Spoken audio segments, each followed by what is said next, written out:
आज का प्रातः क्लास है 7 मार्च 1968।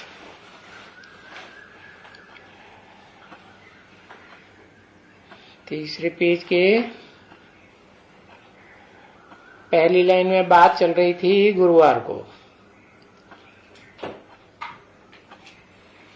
कि जो उत्तम ते उत्तम पुरुष बनते हैं तो उनमें पुरुष ही नहीं है, सिर्फ है स्त्री भी है ना। हाँ, प्रवृत्ति मार्ग है। अगर उत्तम नहीं कनिष्ठ है तो फिर कहेंगे स्त्री भी कनिष्ठ है। तो बाप बैठ करके ये सभी राज समझाते हैं और याद दिलाते हैं, बच्चे तुम प्रवृत्ति मार्ग के थे,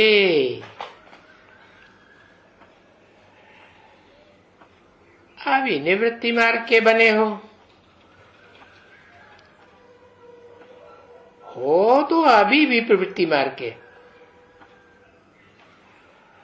परंतु 84 जन्म पार करने से तुम अभी पुरुषोत्तम नहीं हो,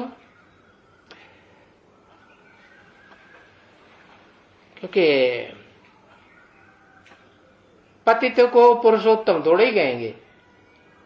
चाहे वो कर्मेंद्रियों से पतित बनता हो, चाहे ज्ञानेंद्रियों से पतित बनता हो, चाहे मन बुद्धि के वाइब्रेशन से उल्टे पलटे वाइब्रेशन बनाता हो, उल्टे पलटे संकल्प आते हो, तो उसे पतित कहेंगे कि पावन कहेंगे? पतित ही हुआ ना, तो उसे पुरुषोत्तम नहीं कह सकते, है ना। तुम अभी ऐसा पुरुषोत्तम, कैसा कैसा बताया है? कर्मेंद्रियों से भी उत्तम पार्ट बजाने वाला, ज्ञानेंद्रियों से भी उत्तम पार्ट बजाने वाला, और मन बुद्धि से भी है श्रेष्ठ वाइब्रेशन, श्रेष्ठ संकल्प करने वाला, ऐसा पुरुषोत्तम उत्तम पुरुष बनते हो। तब उनकी महिमा होती है क्या? सर्वगुण संपन्न, 16 कला संपूर्ण, संपूर्ण अहिंसक, मर्यादा पुरुषोत्तम है। और ये पुरुषोत्तम करते कौन है? अरे बताओ भाई, जल्दी लिखो, कौन करते हैं पुरुषोत्तम? अरे पुरुषोत्तम जो करते हैं वो तो अभी कनिष्ठ हो गए। शिव बाबा लिख दिया, वो करता है, करता है कि अकर्ता है? वो तो अकर्ता है, वो कुछ करता धरता थोड़ा ही है, वो तो सिर्फ रास्ता बताता है। तो बताया जो करते हैं वो कनिष्ठ हैं अभी, है जो कनिष्ठ हैं वो फिर बैठ करके उत्तम पुरुषों की महिमा करते हैं। तो ये भी उत्तम और कनिष्ठ, इनके मंदिर बनाए करके वो जो ताजबाज होते हैं ना, ऐसा ताज, और बिगर ताज वाले भी राजाएं होते हैं। द्वापर कलयुग रूपी नरक में बिगर ताज वाले राजाएं होते हैं ना, कि ताज होता है उनको? पवित्रता की जिम्मेवारी का ताज होता है? नहीं होता है। नई दुनिया स्थापन करने की जिम्मेवारी का ताज होता है? वो भी नहीं होता। तो वो फिर उनको नमन करने वाले बन जाते हैं। किनको? जो नई दुनिया में पवित्रता के ताज वाले थे, हैं, और जिन्होंने जिम्मेवारी का ताज भी पुरुषोत्तम संगम युग में उठाया था, उनको फिर नमन करने वाले बन जाते हैं। तो मैं ऐसा समझता हूं शायद इनमें है अभी, है, क्योंकि दिन प्रतिदिन जो नई चीज बनती है उनको सुधारते जाते हैं। जो बनी हुई चीज को सुधारना मुश्किल होता है, तो जो नई नई जो बनती है, तो जब नई चीज बनती है तो पुरानी को डिस्ट्रॉय कर देते हैं। तो नई दुनिया बनती है तो पुरानी को डिस्ट्रॉय किया जाता है, खत्म किया जाता है। हाँ, ऐसे ही खत्म किया जाता है कि जैसे तुम्हारी ये चित्र बन रहे हैं ना अभी, है, हाँ, जो नए नए बनते जाते हैं पॉइंट्स वाले, तो पुराने डिस्ट्रॉय कर देना चाहिए, है? नए पॉइंट निकले तो पुराने पॉइंट के आधार पर बनाए हुए चित्र रहेंगे? नहीं रहेंगे। वो साक्षात्कार के आधार पर बने थे, तो भक्ति मार्ग में साक्षात्कार होता है कि ज्ञान मार्ग में? है, भक्ति मार्ग में साक्षात्कार होता है। तो देखो, डिस्ट्रॉय करना पड़ता है, वो रखने का नहीं है? हाँ, पुराने चित्रों को डिस्ट्रॉय करके नहीं रखने हैं, क्योंकि नई बात निकलती है ना मुरली में। बाप बताते हैं, क्या बताते हैं कि ये त्रिमूर्ति का चित्र जो तुम बच्चों ने बनाया या बनवाया साक्षात्कार से, संदेशियों के द्वारा, ये एक्यूरेट नहीं है। क्यों नहीं है एक्यूरेट? क्योंकि उसमें तीनों मुख जो ब्रह्मा विष्णु शंकर के हैं, त्रिमूर्ति के चित्र में है ना, वो एक व्यक्ति के चित्र चेहरे हैं या तीन के अलग अलग हैं? एक व्यक्ति के तीनों चेहरे। तो बताया डिस्ट्रक्शन करना पड़ता है और फिर नए का कंस्ट्रक्शन करना पड़ता है। ये तो है ही है। अभी संगम युग पर रद्दो बदल होती ही रहती है। तो तुम बच्चे भी ऐसे ही करते रहेंगे क्या? एडिशन करते रहेंगे ना नई नई बात का। ये जो भी अभी ये तुम्हारा जो जैसे पुस्तक है ना, इन पुस्तकों के ऊपर समझाते हैं ना, जरूर है। तो तुम इनके ऊपर समझाते हैं, पुस्तकों के ऊपर तुमको समझाना है। अब पुस्तक तो होता ही है, ये तो बनाते जो हैं ये फॉर द शॉर्ट टाइम है। ये अंत तक कोई रहेंगे थोड़े ही है। ये जो सच्ची गीता, सच्चा सच्चा सच्चा, ये भी चीजें है जो भी छपाए जाते हैं ज्ञान को समझाने के लिए। ये जो कुछ भी हम समझाते हैं, देखो बच्चे गीता छपाते हैं, परंतु हम जानते हैं कि झूठी के साथ ये सच्ची गीता भी जल करके खत्म हो जाएगी, रहेगी है। कौन है सच्ची गीता बेहद में?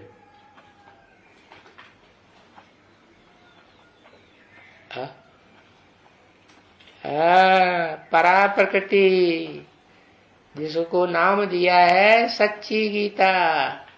अभी नाम दिया है ना, हाँ, प्रैक्टिकल पार्ट बजाने वाली है ना। ये भी खलास हो जाएगी कि रहेगी? ये भी खलास। परंतु सत्य कभी खलास होता है? सत्य नहीं खलास होता है। कुछ न कुछ झूठ होता है तो खलास होता है। तो सच्चा क्या है? सच्चा एक है या सच्चे दो चार हैं, अनेक हैं? हाँ, एक है सच्चा। और उसकी पहचान क्या होती है? कैसे पहचानेंगे? जो सत्य है वो सदा काल होता है। ऐसा कोई भी काल नहीं कि सृष्टि रूपी रंगमंच पर सत्य कभी खत्म हो जाए। सत्य क्या? अविनाशी है। क्या है? ये रुद्र ज्ञान यज्ञ भी अविनाशी है। तो रौद्र रूप धारण करता है। कोई है जो प्रैक्टिकल में रौद्र रूप धारण करता है? इस सृष्टि रूपी रंगमंच पर तो है ही वही शंकर महादेव के लिए कहा जाता है। इस सृष्टि रूपी रंगमंच पर सदा काल है या नहीं है? या किसी से पैदा होता है, पहले नहीं था? ऐसे तो नहीं है। तो वो कहा जाता है गीतापति भगवान है। गीता का पति, पति माने रक्षक। हाँ, तो देखो वो रक्षा कर पाता है फिर विनाश काल में है? हाँ, रक्षा करता है। उसका जो सार स्वरूप है ना देह का, है? वो शंकर की देह में समाविष्ट है या नहीं है? नहीं है। हाँ, शंकर की देह में वो 5 तत्वों का जो सार है वो सच्ची गीता समाविष्ट है। हाँ, बाकी ये जो स्थूल तत्वों से बना हुआ है, स्थूल शरीर है, वो तो खलास हो जाता है।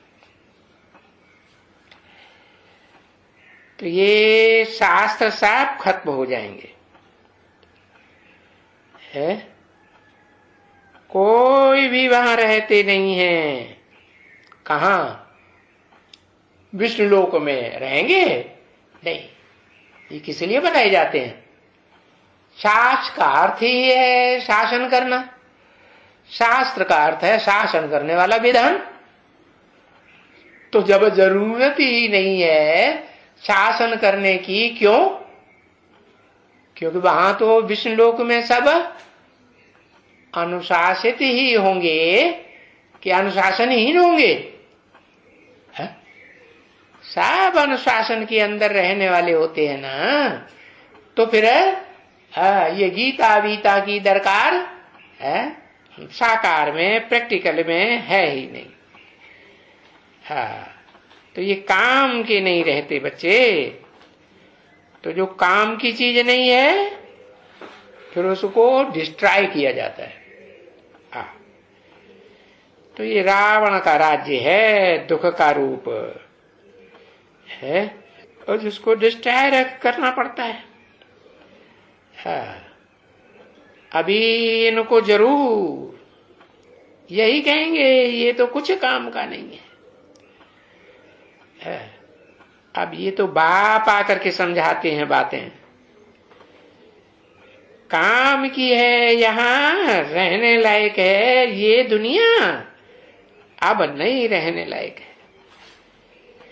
यहाँ तो समझ की बात है बरोबर कि जब सतयुग है, सत्य का युग, किसका बनाया हुआ युग? जो इस सच्ची रूपी रंग, फिर ऊपर इशारा कर दिया, जो इस सच्ची रूपी रंगमंच पर सदा सत्य है। जिस ऊपर की तरफ इशारा किया वो निराकार सदा सत्य इस सृष्टि पर रहता है? उस सदा सृष्टि पर सदा सत्य निराकार रूप में नहीं रहता है, लेकिन वो आप समान किसी को बना के जाता है ना, हाँ, तो वो निराकारी स्टेज वाला, हाँ, इस सच्ची रूपी रंगमंच पर सदा काल रहता है, सदा काल रहता है। अंतिम क्षण में जब उद्यानी आत्मा की ज्योति हो जाती है तो मैं प्रवेश करता हूं या नहीं करता हूं, या ज्योति बुझ जाती है? हाँ, बुझती नहीं है, बुझने से पहले ही उन्यानी हो जाती है, तो मैं आकर के ज्ञान घृत डालता हूं। बाकी दुनिया तो पुरानी बन जाती है, तो ये पुरानी जरूर डिस्ट्रॉय करनी होती है। तो नई दुनिया और पुरानी दुनिया, कलयुग, नई दुनिया सतयुग, कलयुग डिस्ट्रॉय हो जाएगा। तो ये समझ की बात हुई ना।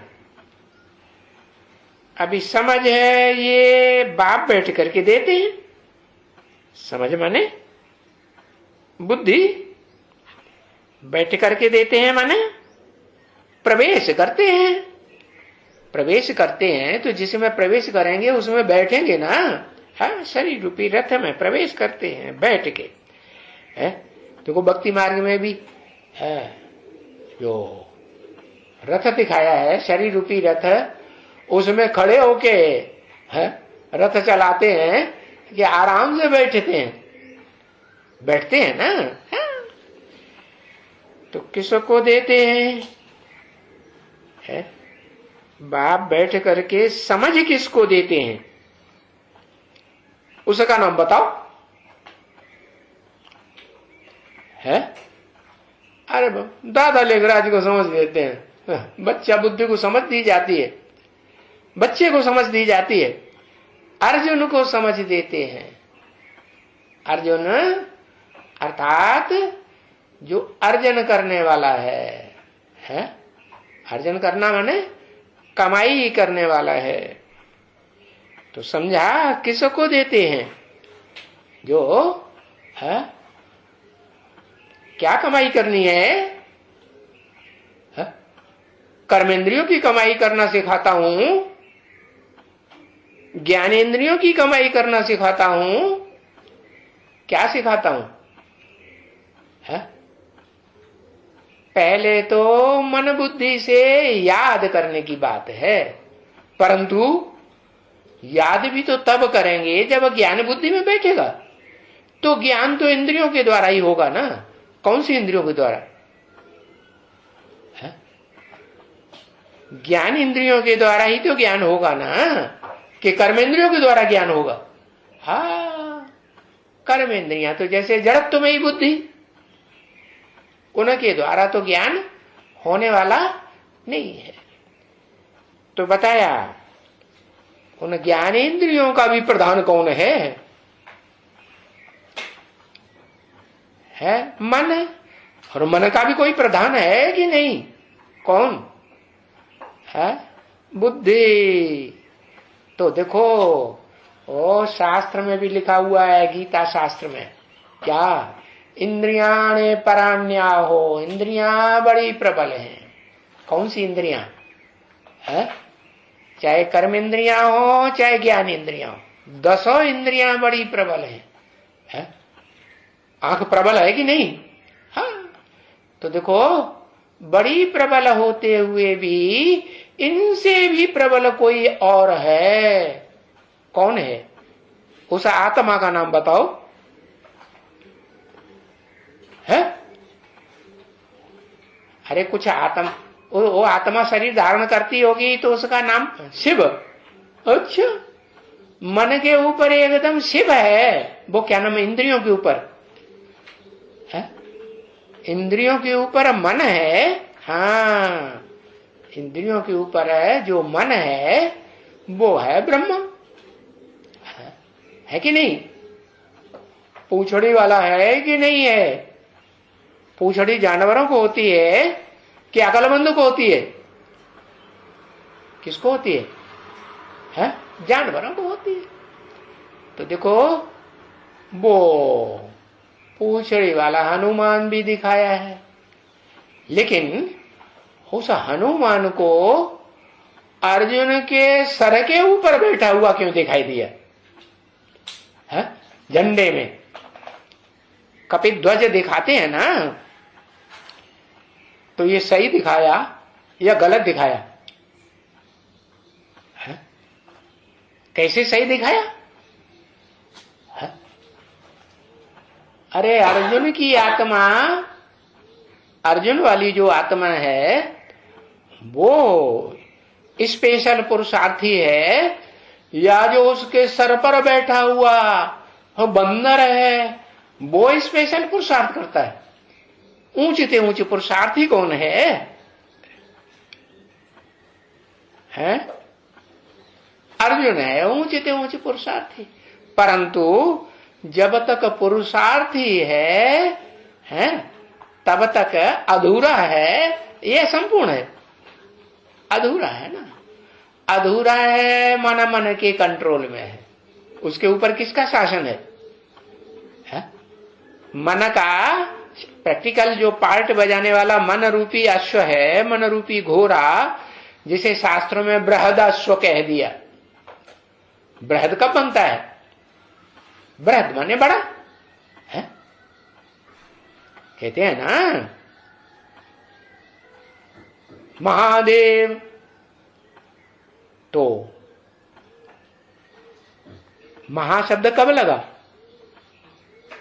दो होते हैं तो एक में महा लगाया जाता है। अरे किससे महा? और कौन महा है? महादेव में कहेंगे कि जो तीसरा नेत्र शिव नेत्र बैठा हुआ है वो बहुत ऊंचा है। क्यों क्यों ऊंचा है? क्योंकि ज्ञान का दाता है। क्या ज्ञान देता है कि नहीं? उसमें ज्ञान का अखूट भंडार है या नहीं है? अखूट भंडार है। और लेता कौन है? अर्जुन लेता है 100% या बंदर लेता है? अरे कौन लेता है? अर्जुन लेता है ना। तो वो अर्जुन जब तक लेने वाला है तब तक ऊपर, उसके ऊपर वो बंदर बैठा रहता है। क्या? हाँ, इसलिए हाँ हो, जो बंदर है वो बताता है क्या कि बंदर ही राम के, भगवान के सहयोगी बनते हैं। नहीं, सबसे बड़ा बंदर सबसे ज्यादा सहयोगी बनेगा या छोटा बंदर बनेंगे? छोटे छोटे बंदर बनेंगे। बहुत बड़ा बंदर होगा वो सबसे जास्ती सहयोगी बनेगा। तो बताया कि बड़ा बंदर होता है वो फिर किसी की पकड़ में नहीं आता है। तो बताओ, है? वो बंदरों में बड़ा बंदर जो कपी दिखाया बंदर के रूप में झंडे में, वो है या उससे भी कोई बड़ा बंदर होता है? कौन?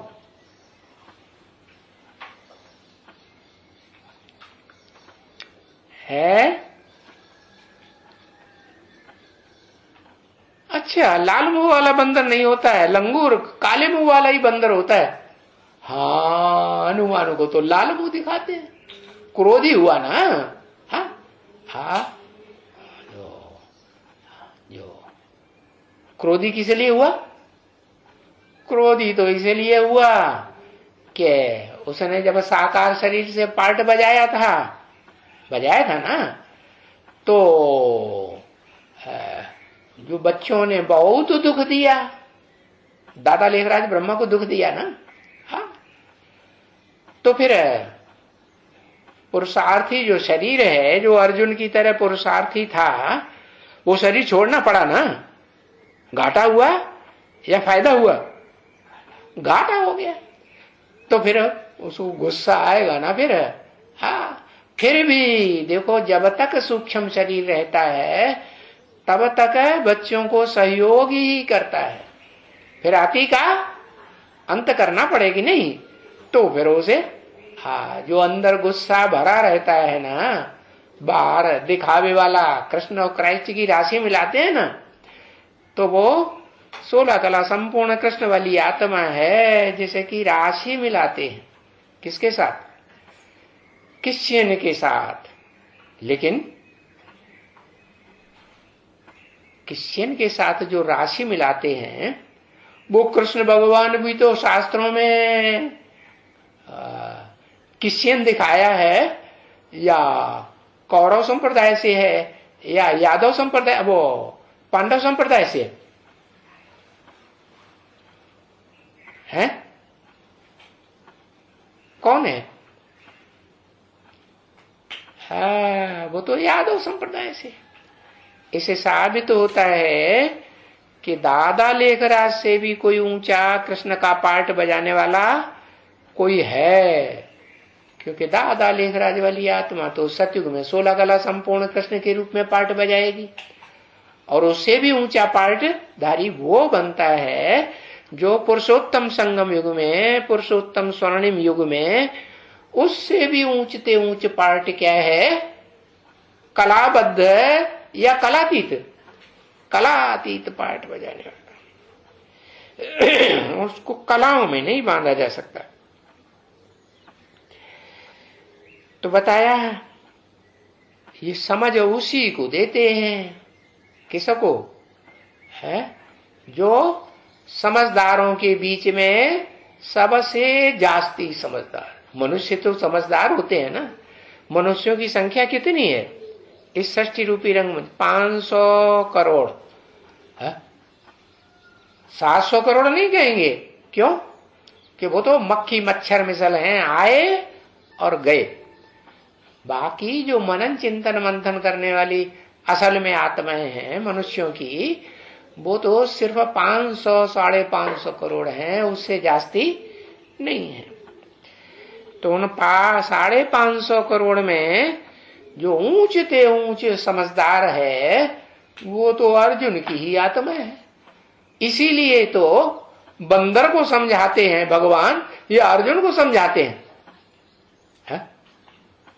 जो प्रैक्टिकल में रूप में बंदर दिखाया गया, लाल मुंह वाला होगा या काले मुंह वाला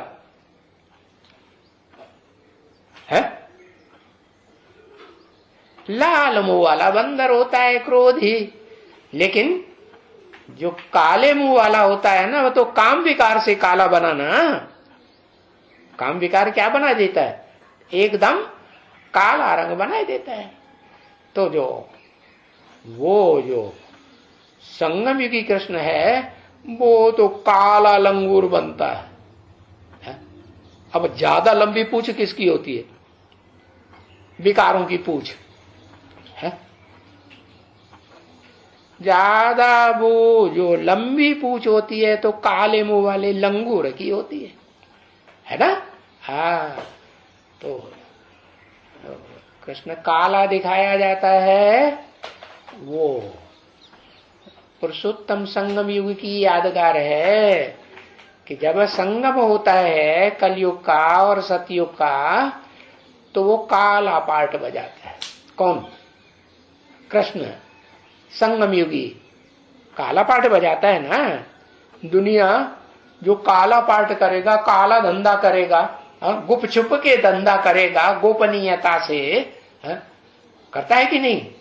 तो जिनके साथ करता है उनका नाम भी रख दिया गोप और गोपी रख दिया। तो गोप गोपी भी जो काला धंधा करते हैं, अकेले करते हैं कि किसी के साथ मिलकर करते हैं? मिलकर करते हैं ना। तो वो गोप गोपी भी काला धंधा करने वाले, और वो जो बड़े से बड़ा गोप है कृष्ण संगम युगी, वो भी काला धंधा करने वाला। तो ये कलयुगी हुआ या सतयुगी हुआ? सच्चा सतयुगी कहें या झूठा कलयुगी कहें? झूठा हुआ ना। तो दुनिया में झूठ ते झूठ काम करने वाला वो हुआ काला कृष्ण है। काला कृष्ण है तो ग्लानि भी होगी? नहीं होगी। और प्रैक्टिकल में होगी कि और कोई सूक्ष्म शरीर से होती है, हवा में होती है नहीं, प्रैक्टिकल में ग्लानि होती है। तो वो ग्लानि सहन करनी पड़े या नहीं करनी पड़े, वो ग्लानि से उतार करके गायन योग्य बनाने के लिए बंदर को क्या बनाना है, मंदिर लायक बनाना है। तो भगवान बाप उसे गीता ज्ञान सुनाते हैं। गीता ज्ञान नाम क्यों कर दिया, अर्जुन ज्ञान नाम क्यों नहीं किया? इसलिए किया कि अर्जुन तो पुरुष का नाम है और गीता तो कन्या माताओं का नाम है। कन्या माताओं में कलयुग के अंत में फिर पवित्रता की ताकत ज्यादा होती है। और पुरुष तो सब क्या बताई दिए, दुर्योधन दुशासन अपवित्रता को छोड़ते ही नहीं। अपवित्रता जैसे उनका वर्षा है, छोड़ते हैं। चाहे वो ब्रह्मा नामधारी हो, चाहे वो प्रजापिता ब्रह्मा नामधारी हो, चाहे वो कोई ब्रह्मा कुमार हो, चाहे प्रजापिता ब्रह्मा कुमार हो, और चाहे वो दुनिया भी लोग हो, धर्म पिताएं हो। वो पुरुष रूप जो होते हैं वो विकारों को छोड़ पाते हैं। कब तक नहीं छोड़ पाएंगे, जब तक माता के क्या माता के सामने सर न झुकाए। क्या सर झुकाना पड़े कि नहीं झुकाना पड़े? नहीं झुकाना पड़े। चाहे वो लाल मुंह वाला लंगूर हो, वो बंदर हो, और चाहे वो काले मुंह वाला बंदर हो, पुरुष रूप में है तो उनको, उन कन्याओं माताओं को माथा जरूर झुकाना पड़े। कौन सी कन्याओं माताओं को है? कौन सी कन्याओं माताओं को? हाँ, किसी का नाम है। हाँ, पवित्र कन्याएं माताएं तो हैं, होती ही हैं। तो तब तो उनको दुर्योधन तो शासन नहीं कहा। हाँ हाँ, और बस एक ही है, अकेला चना भाड़ फोड़ता है। अकेला चना प्रवृत्ति मार्ग का होगा, वो तो निवृत्ति मार्ग का हो गया। वो तो बाबा की नजर में तो नीचा हो गया है।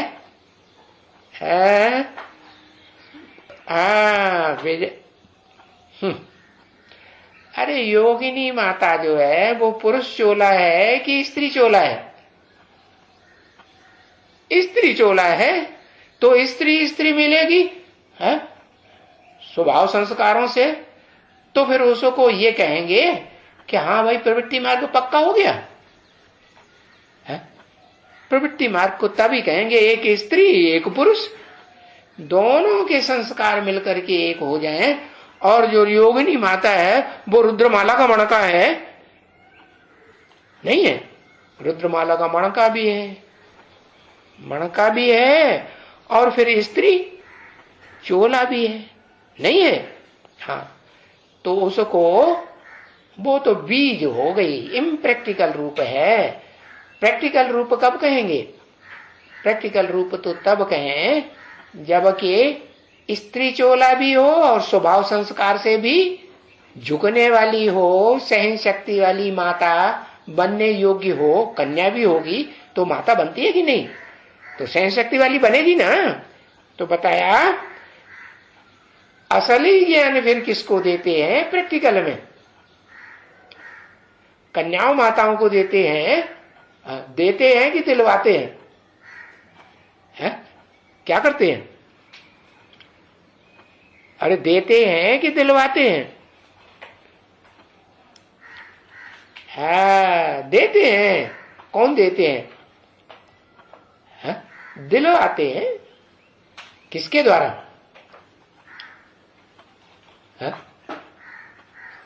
कौन देता है और किसके द्वारा दिलवाता है? या खुद डायरेक्ट देता है? अरे देने वाला तो ज्ञान दाता तो एक ही शिव है, अखूट ज्ञान का भंडारी। लेकिन वो एक को ही देता है क्योंकि आत्माओं के रूप में अगर शेर जैसी आत्मा है कोई, इस सृष्टि रूपी रंगमंच पर पार्ट बजाने वाली आत्माओं के बीच में सबका कंट्रोलर, तो वो तो एक ही शेर है सृष्टि रूपी रंगमंच पर, supreme soul, heavenly God father. तो वो हाँ उसको भी हाँ, क्या करता है, किसी एक को ही देना है जन्म, या एक शेर 2-4 शेरों को जन्म देता है, सिंह लाइन को नहीं, शेर एक ही बच्चा पैदा होता है जो शेर मुआफिक होता है, सिंह लाइन के रूप में। बाकी तो कोई टाइगर होता है, कोई चिता बगर्रा भी हो सकता है दूसरे दूसरे प्रकार के होते हैं। तो एक जो है वो एक को ही देता है, लेकिन जिसे एक को दिया वो पुरुष है या स्त्री चोला। अर्जुन तो पुरुष चोले में है ना, इसलिए भारत में कहा जाता है पुरुष जो है वो संपूर्ण नहीं होता जब तक उसका तालमेल कोई फीमेल के साथ जीवन यापन करने के लिए जीवन संगिनी, जीवन साथी न बनाया जाए। तो कौन सा जीवन साथी चाहिए, वही स्त्री चोला जिसमें पवित्रता को धारण करने की ताकत जास्ती होती है। धारणा शक्ति होती है कि नहीं, धारणा शक्ति। और पवित्रता में तो सारे गुण समाये हुए होते हैं। पवित्रता सब गुणों का राजा है या नहीं है, सब गुणों का राजा। तो देखो देते किसको हैं? किसको देते हैं? जिनमें समझ नहीं है? जिनमें समझ नहीं है उनको देते हैं। अर्जुन में भी समझ नहीं होती है, आखिरी जन्म में जाकर के संघ के रंग में आकर के, चलो ओम मंडली में ही प्रवेश किया बाप ने, तो संघ के रंग में आया कि नहीं? जिसमें प्रवेश किया नहीं आया। अरे जिसमें प्रवेश किया पुरुष में, पुरुष तन में, तो वो संघ के रंग में आता रहा या नहीं आता रहा? तो आता रहा। तो संघ के रंग से किसके संघ के रंग में आया? ऊंच ते ऊंच के संघ के रंग में आया या नीचों के संघ के रूप में? हीरो पाठधारियों के ऊपर कोई हीरो पाठधारी के संघ में आया? ऊंच ते ऊंच तो हीरो पाठधारी होता है। तो नीचों के संघ में आएगा तो नीचे गिरेगा या नहीं गिरेगा? नहीं गिरेगा, गिरेगा। लेकिन नीचों का संग क्यों लिया? जो प्रकृति में भी, प्रकृति के जो दो रूप हैं, परा प्रकृति या परा प्रकृति, उसमें परा प्रकृति का संग क्यों नहीं लिया? क्योंकि वो तो एक ही परा प्रकृति ऐसी है आत्मा, वो पार्ट बजाने वाली के वरों शंभु न तो रहो कुंवारी। अगर वर्ण करूंगी तो मैं किसका वर्ण करूंगी? जो इस सृष्टि रूपी मंच पर है स्वयं ही पुरुषार्थ करके प्रत्यक्ष होता है और अपने बाप को भी प्रत्यक्ष करता है। बाकी और किसी का देह के द्वारा संग, देह की इंद्रियों के द्वारा संग करने वाली नहीं। तो देखो जिनमें समझ नहीं होती है उनको फिर बेसमझ कहा जाता है, और जो बेसमझ है वो तो जिस अर्जुन तन में प्रवेश करते हैं वो भी तो पता चला ना, वो समझदार का संग करता है या बेसमझों का संग करता है? समझदार कौन हुआ? पवित्रता को धारण करने वाला, पवित्र बुद्धि जो आत्मा है इस सृष्टि रूपी रंगमंच पर प्रैक्टिकल में पार्ट शरीर से बजाती है, तो एक का संग लेती है कि अनेकों का संग लेती है जन्म जन्मांतर? स्त्री चोले में जब भी जन्म लेगी तो एक का संग लेती है, तो उसमें पवित्रता की पावर रहेगी या नहीं रहेगी? रहती है। तो देखो बेसमझ उनको कहा जाता है जो जिनकी बुद्धि में संग के रंग की बात और अन्न दोष की बात बैठती नहीं। जैसा अन्न वैसा ही मन बनता है ना। हाँ, संग दोष से मन भी खराब हो जाता है। तो बाबा कहते हैं देखो तुम बेसमझ बन गए हो। तुम माने कौन? लक्ष्मी नारायण दोनों वाली आत्मा है। कलयुग के अंत में जब ज्ञान दे रहे हैं बाप, तो क्या कहेंगे कि बेसमझ बन गए हो कि समझदार बन गए हो? क्या बन गए? बेसमझ बन गए हो। हाँ। तो फिर लायक तो नहीं हुए ना, लायक नहीं हुए स्वर्ग में जाने के लिए, तो तुमको आकर के समझ देते हैं। कौन? स्वयं परमपिता परमात्मा समझ देते हैं। एक नहीं, ये नहीं कहा स्वयं परमपिता देते हैं। कौन कौन? परमपिता परमात्मा। तो एक नहीं हुआ, व्यक्तित्व तो एक ही हुआ, परंतु आत्माएं दो हुई ना। दोनों का कॉम्बिनेशन परमपिता शिव परमपिता ही है। वो तो कभी और संबंध बाबा बाबा होता नहीं, लेकिन जब शरीर में प्रवेश किया अर्जुन के, तो बाबा भी कहा गया। तो उसे कहेंगे परमात्मा, परम पाटधारी। किसके बीच में? कोई से टैली करेंगे ना, किसके बीच में? परम पाटधारी और मनुष्य आत्माओं के साथ। तो परम पाटधारी हुआ। टैली तो करना पड़े, टैली करना पड़े तो शिव को किसी के साथ टैली किया जा सकता है? शिव को किसी के साथ टैली नहीं कर सकते, कलयुग में नहीं कर सकते। जब नई दुनिया बननी होती है तो एक सेकंड के लिए एक आत्मा क्या बनती है? क्या बनती है? बाप समान निराकारी स्टेज को धारण करती है या नहीं करती? हाँ, निराकारी स्टेज को धारण करती है। तो कहा जाता है परमपिता परमात्मा, जिससे श्री ते श्रेष्ठ मत मिलती है, उनको कहा जाता है श्रीमत से सदगति, और मनुष्य मत से दुर्गति। तो एक ही मनुष्य है षष्ठी रूपी रंगमंच पर, है जिसकी श्रीमत से सदगति कही जाती है। ओम शांति।